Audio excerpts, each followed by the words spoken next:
Wow, haven't been here in such a long time. I'm surprised nothing has dust on it or has been taken and stored online by my brother yet. Well, since the holidays and my allergies are gone, I may as well clean up.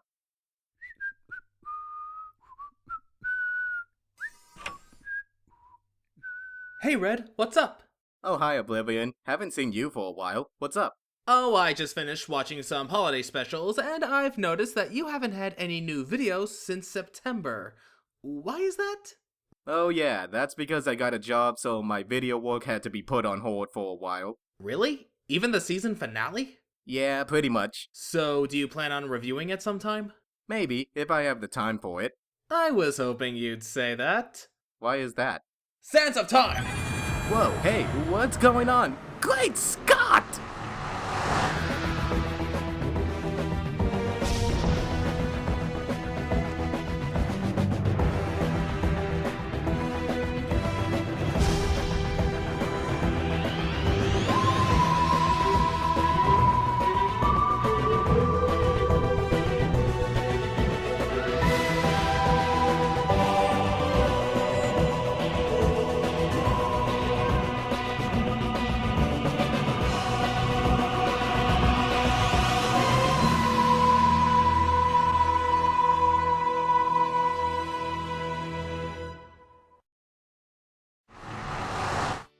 Whoa, okay, what the heck did you do? Just brought us back in time so we can review the season finale. Okay, well you could have warned me first. Time travel makes me... queasy. Yeah, sorry about that. Not to mention you sent us too far back. Look over there. It goes like this. Twilight must get back a crown that was stolen by Sunset Shimmer and has to travel into the new world alone in order to retrieve it. This was when my channel was first starting out. Allow me to get us where we need to go. Why is your vest black? I really don't want to talk about it. Here we are. This is around the time when I finished my Canterlot Boutique review, so let's get started. Cue the intro. Already happened. I guess we should just do what we do after the intro is done. Very well. Hello everypony, I'm your cartoon and animation fanatic, and today's pony episode is a big one as we'll introduce you to the idea of time travel. Or in other words... more like a big ball of wibbly-wobbly, timey-wimey stuff. Now we all know time travel is a dangerous thing and should never be messed with. Oh, come on. I said I was sorry. However, the possible alternate futures and strange outcomes are always pleasing to see. And with so many alternate futures to explore, there are bound to be a ton of questions that follow, such as how are Twilight and Starlight not affected by these changes to the past, and how is it that Spike is still with Twilight if he was never hatched? Hopefully we'll know by the end of this. So grab your time traveler's guide and time machine and let's see how this episode turns out. We open up to Twilight giving a lecture on Cutie mark magic, and it looks like Moondancer makes another appearance only to have it overshadowed by Starlight Glimmers reappearing with nefarious intentions. After heading back to the castle, Starlight uses the map and the knowledge from Twilight's lecture to go back in time. Something tells me they should have got a lock for that castle, or at the very least station a few guards at the door. I mean, they have a lot of guards at the castle in Canterlot and the Crystal Empire, so why not Twilight's castle? Would you want to be stationed in Ponyville where even a bugbear attack is considered a normal day?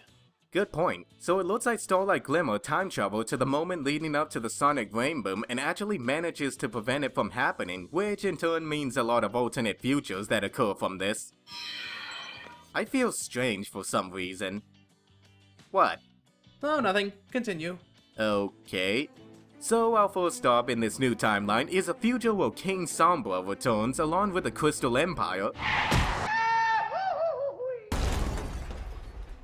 Now wait just a minute there. Nobody talks about King Sombra around here without mentioning King Sombrero! Oh hell yeah, I was gonna bring this joke back. It's too perfect to see an alternate universe where one of the villains from past episode 1. This concept would be perfect for something like a series finale, but the fact it's just a season finale, it was amazing, and it was also really good to have Sombrero back. Okay, where the heck did you come from, and what maniac gave you a license to drive a DeLorean? Oh, Redcord, you don't need a license for a time machine. But enough about that. We also got some very Fallout Equestria-inspired designs from the main 6, and even some of the side characters in this and other sections. While the army designs in this universe were fantastic, I personally prefer the Nightmare Moon design seen later in the episode with Rarity and Rainbow Dash. This is without a doubt my favorite alternate future, as it shows Sombra as more of a threat this time, and considering the inspiration for him is based on Sauron from Lord of the Rings, he fits the role to a T. Even his mere presence is enough to send Equestria spiraling into a war-torn nation with all of its trademark joy and happiness gone. That is what makes him a scary villain. Okay, I think we spent enough time on this alternate future, so let's keep this hype train going. Oh, hey, if you see my alternate self, tell him something about not setting those DVDs on fire. He'll understand what I'm talking about. Laters! Do you think we should have stopped him? Nah, what's the worst he could do? This is Robin0928 we're talking about. What? No, nothing. We should just continue. So it's revealed that Starlight anticipated Twilight attempting to fix the past, so she altered the spell to always send her back in time whenever Twilight uses the spell, which only leads to more alternate futures to come. I have to admit that was pretty smart of her to have a backup plan in case Twilight tried to stop her. But wouldn't if it had made more sense to take the scroll with her so Twilight couldn't use it at all? Not to mention, if Starlight could change Star Swirl's spell, then obviously Twilight can too. Smart isn't the first word that comes to mind. Arrogant is more like it. This is pretty much what leads to other villains' defeats such as Discord and Queen Chrysalis. And while we're on the subject of Queen Chrysalis, it looks like our next future involves jungle ponies and a changeling invasion. This should be interesting. Hold everything. You can't have a group project without me making a cameo. Oh great, another time-traveling pony. I suppose you want in on this collab too, am I right? Yes, although I was actually here for the Nightmare Moon feature, but Can Cream hogged most of that one, so I thought I'd come here and talk about it with you two. Oh, Lightning Bliss should be arriving any minute. Wait, who now?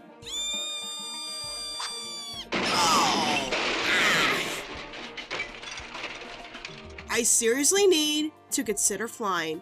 I'm here, what did I miss? Ooh, we're talking about the changeling world, right? It seems like it. So if there aren't any more interruptions, we can get started. Heyo, what'd I miss? Oh, come on! How are you ponies getting your hooves on these devices? Are they as easy to find as Dragon Balls?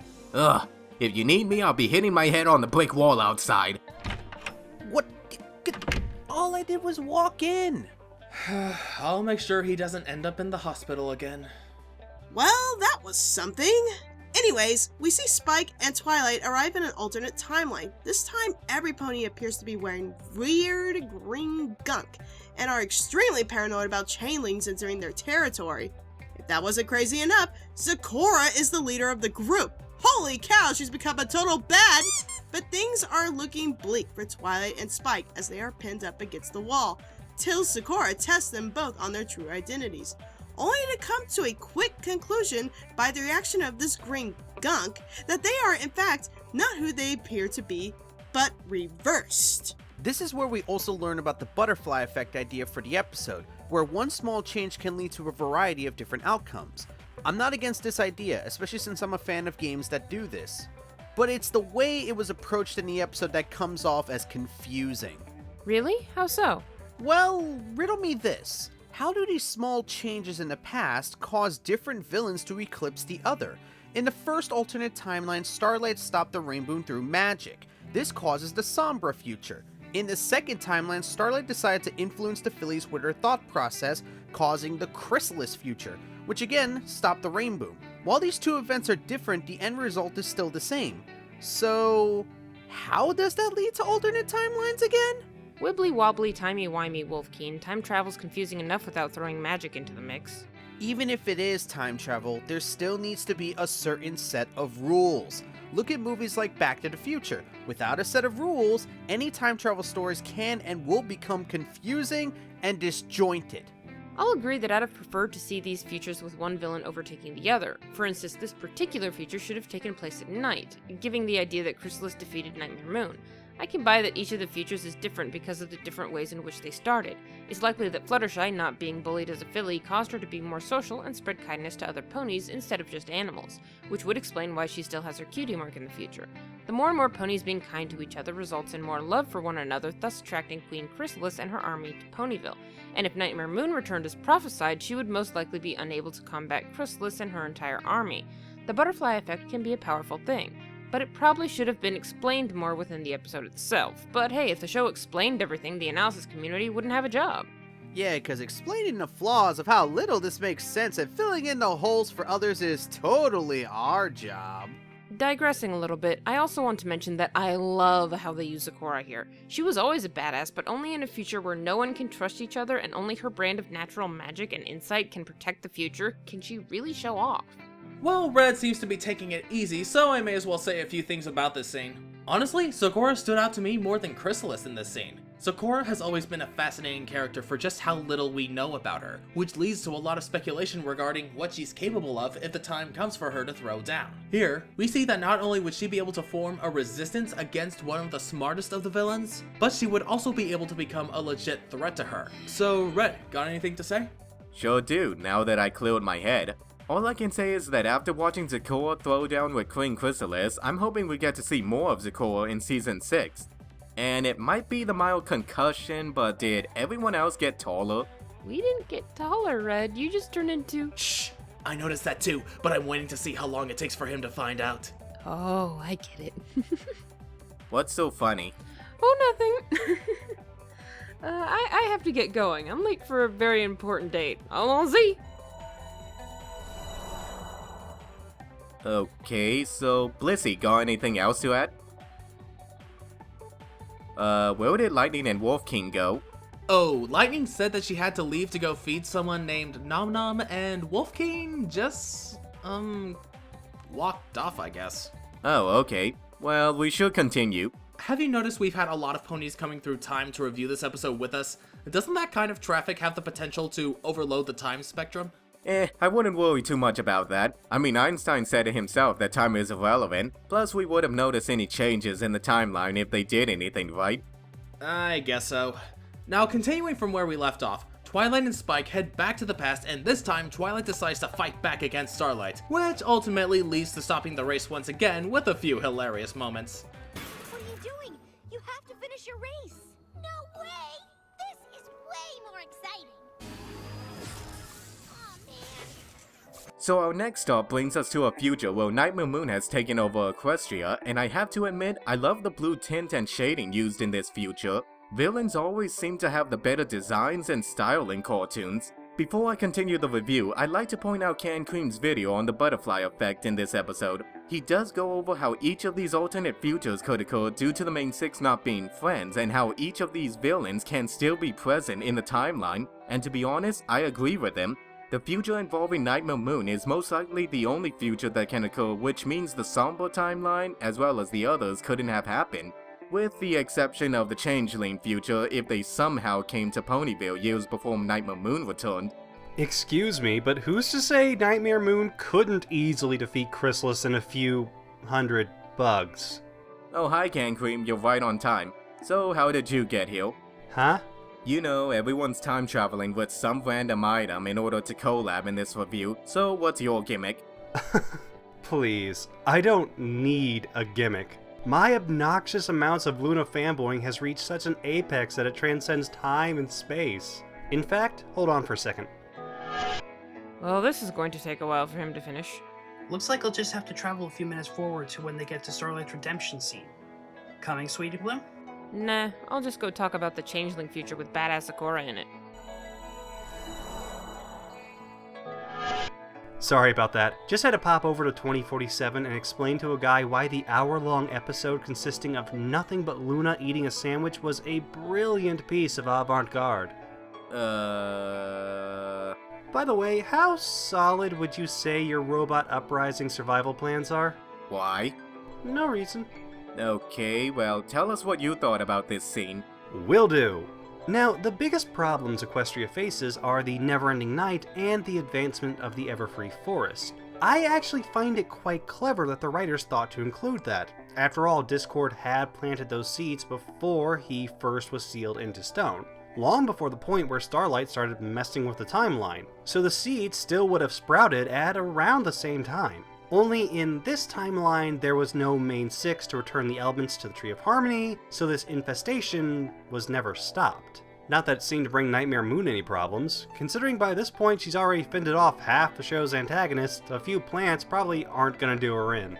Fair enough. I can see Nightmare Moon being the perfect choice for a powerful ruler over Equestria, since most of the other villains either want to destroy it or enslave it. All Nightmare Moon wants is to show off the beauty of the night and be respected from her subjects. As you said before, most of those gods, including Rainbow Dash, are most likely there on their own free will to serve. Glad to see you agree. So can I ask you something? Sure, go ahead. No, no, no, no! What's with the breezy OC? Damn it! What the heck are you talking about? Yeah, go look in the mirror and see. Fine, I will. Cece, I wanted to see how long it would take him to find out by himself. I don't think you have to worry about that. Okay, I don't know what game you guys are playing, but I look exactly the same as I did this morning. Sorry, must be these glasses. Anyway, I gotta go make some room for my new Nightmare Moon shrine. Laters! And, good luck, Red. What did he mean by that? Your guess is as good as mine. Anyway, we're close to Starlight's backstory and redemption scene, so we may as well continue. Oh yeah, I remember a lot of people had issues with this scene and the ending that follows it, and I don't blame them. After a few more attempts to stop Starlight from altering the past, Twilight decides to show Starlight the outcome of her actions and reveals the future as nothing more but a wasteland from all the chaos. So an unconvinced Starlight reveals her tragic backstory of the time she lost her only friend because he received his cutie mark before she did and she never wanted to be hurt like that again. Okay, I know she was just a kid when all that happened, but the reason she started a cult that took away other ponies' cutie marks instilled fear into those who opposed this ideology, imprisoned the main six, and not to mention altered the past and damaged the future of Equestria, all because her friend moved to another school? I'm sorry, but I call BS on that. I agree that this could have been handled better. A case in point, Sunset Shimmer. A proper redemption has 3 stages: realization, acceptance, and immersion. Sunset Shimmer experienced this entire cycle in that order throughout the course of 3 movies, both of which were the lengths of more than 3 episodes apiece. Starlight had to undergo that exact same cycle in 5 minutes. Without the time needed to properly explore each stage of the redemption, of course it's going to feel out of place. However, I also don't think that we should assume that her redemption is fully complete. Hey, you two. Did I miss Starlight's redemption scene? Oh, we're just in the middle of it, but if you have something to add on, be my guest. Does Redcord know that he's a... It's a running joke I'm working on. Just talk about the scene. Alright. Though I can see the reason DHX had for giving Starlight this backstory, I found it to be very weak. Given that Sunflare seemed to be her only friend, we can only figure that she has poor social skills, possibly a result of a sheltered upbringing. As such, it can be drawn that she would have difficulty making new friends, especially after the heartbreak of Sunflare leaving. Now, to most, losing a friend the way Starlight lost Sunflare is tragic, but not life-crippling. However, with the aforementioned lack of social skills, losing her only friend would have been devastating. This topic was also covered with Moondancer in Amending Fences. However, this does not excuse her actions both here and in the Cutie map. With how little we have to go on with her character, I find it to be hard to sympathize with her. Perhaps with more time I would have warmed up to her, but the execution in this episode is so rushed that there's nearly no opportunity to connect with her. I'm not saying that Starlight's backstory was bad, but at the same time it wasn't as compelling enough to gain a lot of sympathy for her supposed troubled past that amounts to nothing more than a friend moving away. I mean, if they showed how the rest of her life went after that, then we would have gotten a more clear picture of what Starlight was getting at when she said cutie marks can ruin a pony's life. So when it came to Starlight's redemption and acceptance into the main cast, I felt like we were missing some important steps as though some scenes were cut out. But I guess I can't hold that against the episode since Starlight's redemption only had 5 minutes of screen time while someone like Diamond Tiara had a whole episode and Sunset Shimmer's redemption expanded over 3 movies. I think the writers were focused more on the alternate timelines rather than Starlight's development. Like I said, I won't forgive her unless she actually does something worth forgiving. Trust me, my friend, as someone who just came from watching Season 6, you won't be disappointed. What the? Grey, what are you doing here? Oh come on, you're telling me you haven't noticed the timeline messing up in the slightest? Or the fact that other ponies are somehow time traveling without even having a clue how time travel works. Now that you mention it, I do feel funnier than usual. That's because you're changing to your various OC forms due to going back into the past and fast forwarding into the future. Now your body is trying to catch up with all the changes. Yeah, it was funny while it lasted. Oh, I am going to get you when this is over. Well, in the meantime, you should finish your review and give your final thoughts. Also, Red, you're going to have to start wearing 2 vests at once. What? All in good time. Now, everyone will be here shortly to join you two. Well, you heard him. Let's wrap this up and get to our final thoughts. Understood. So after threatening to destroy the spell permanently, Twilight does what she does best. She lectures her. Make new friends. And if something that you can't control happens that changes things, work through it together. That's what friendship is. After getting through to Starlight, the rainboom goes off, and all 3 return to their original timeline. After discussing the possible consequences with the other members of the main 6, Twilight offers Starlight to be her student, and they sing a song welcoming in their new member. And that's the end of the episode. And look, everyone's here now. I would ask how we all got here, but I know better. Well, feel free to give your final thoughts. Very well. I only have one word to describe the episode. Flawed. It tries to cover multiple topics and ideas and really falls short of hitting the mark with any of them. But the episode still had a few solid moments that kept me invested. It was cool to see these different timelines, albeit confusing. I loved learning Starlight's backstory, though more time was needed, and while I'm interested to see how she fares learning from the main 6, I felt her forgiveness was too quick. As much as I enjoyed these moments, there was an issue with each one that I had, which degraded my overall enjoyment. Not a bad episode in any way, just flawed. This episode reminded me a lot of Friendship Games, most likely because it had the same writer, Josh Haber. Like Friendship Games, it had a lot of really good ideas that would have made for a fantastic episode, it just wasn't organized all that well. That being said, this episode really did push the bar on what they could put in an episode, while trying its best to balance them in a 2-parter that, let's face it, should have been a 3-parter. Overall, this episode did a good enough job of delivering these ideas in a mostly coherent story. I would give this a B+. Overall, I liked it. It was far from the best finale, and there were plot holes up the wazoo, but it was still a great adventure, gave us information on Starlight, like we all wanted, and generally was a better redemption arc than, say, I don't know, Trixie.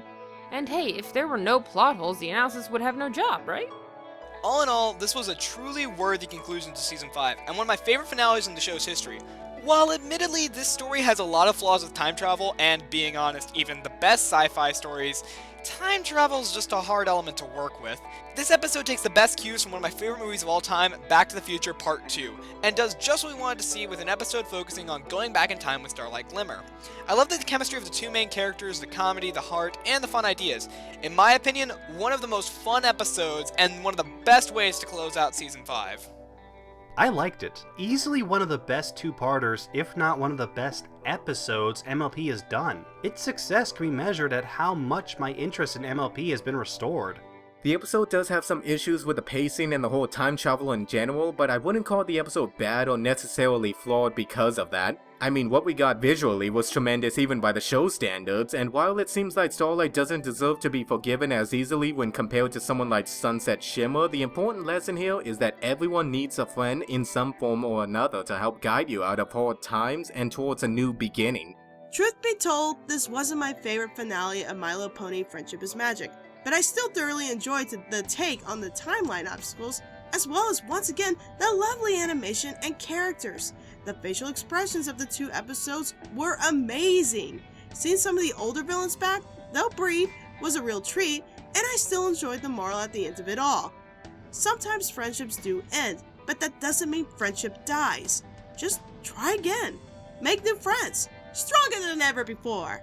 Well, this was fun, but it's about time I fixed something that I should have taken care of a while ago. Oh, and what would that be?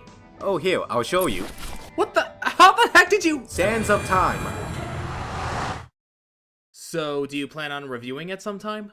Maybe, if I have the time for it. I was hoping you'd say that. Why is that? Sands of... What the heck? Trust me on this, don't get involved and just focus on completing Meanwhile 3. I think I need another moment with Dr. Wolf.